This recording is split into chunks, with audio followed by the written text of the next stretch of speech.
అధ్యక్ష ధన్యవాదాలు అధ్యక్ష. మండారు శ్రావణశ్రీ గారు. ధన్యవాదాలు అధ్యక్ష.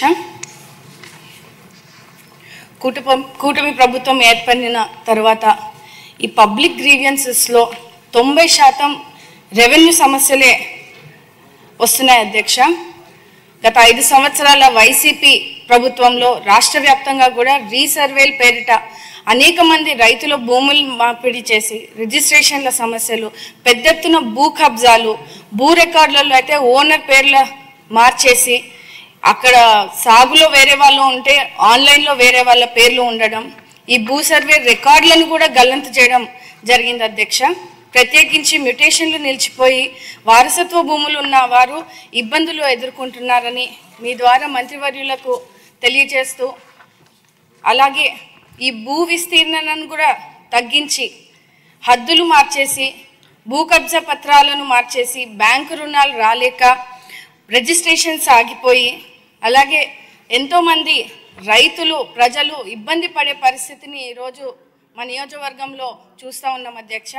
ముఖ్యంగా మాలాంటి రిజర్వ్ కాన్స్టిట్యుయెన్సీస్లో ఈ వైసీపీ నాయకులు, అధికారులు ఎస్సీ, ఎస్టీ, బీసీ, మైనారిటీ గల ప్రజల భూముల్ని కూడా కబ్జా చేయడం జరిగింది అధ్యక్ష. తక్కువ ధరలకే వాళ్ళని భయపెట్టి అమ్మడము లేదా కొనుగోలు చేయడము అవన్నీ కూడా జరగడం జరిగింది అధ్యక్ష. వాస్తవంగా ఈ విధంగా ఎన్నో దేవాలయ భూముల్ని కూడా వాళ్ళు కబ్జాలు చేసి రిజిస్ట్రేషన్లు చేసుకొని దాని అమ్మడాలు కూడా కొన్ని వాటిలో జరగడం జరిగింది అధ్యక్ష. మీ ద్వారా మంత్రివర్యులను వీళ్ళపై చర్యలు తీసుకుంటారా లేదా అని కూడా అడుగుతా ఉన్నాను అధ్యక్ష. ముఖ్యంగా 2019-24లో జరిగినటువంటి రీసర్వేలు అన్నట్టు కూడా తిరిగి రీసర్వే చేయించాలని కూడా మీ ద్వారా మంత్రివర్యులను కోరుతున్నాను అధ్యక్ష. గత 5 ఏళ్ల వైసీపీ ప్రభుత్వంలో భూ సర్వేల పేరిట పరిష్కారం చేయకపోగా కొత్త సమస్యలను కూడా పుట్టించడం జరిగింది అధ్యక్ష.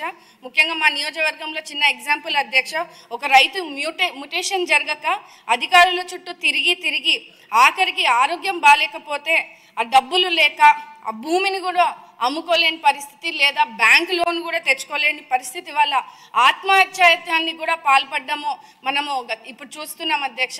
దయచేసి మీ ద్వారా ఈ సర్వే విలేజ్ ఆఫీసర్ల పైన కూడా విచారణ వేసి వాళ్ళపై చట్టపరమైన చర్యలు కూడా మీ ద్వారా తీసుకోవాలని రెవెన్యూ అధికారుల పైన మనము ఖచ్చితంగా దీన్ని పర్సనల్గా తీసుకొని ఈ రైతులు ఏదైతే పేద రైతులు ఇబ్బంది పడ్డారో మీ ద్వారా మంత్రివర్యులు చర్యలు తీసుకోవాలని తెలియజేస్తున్నాను.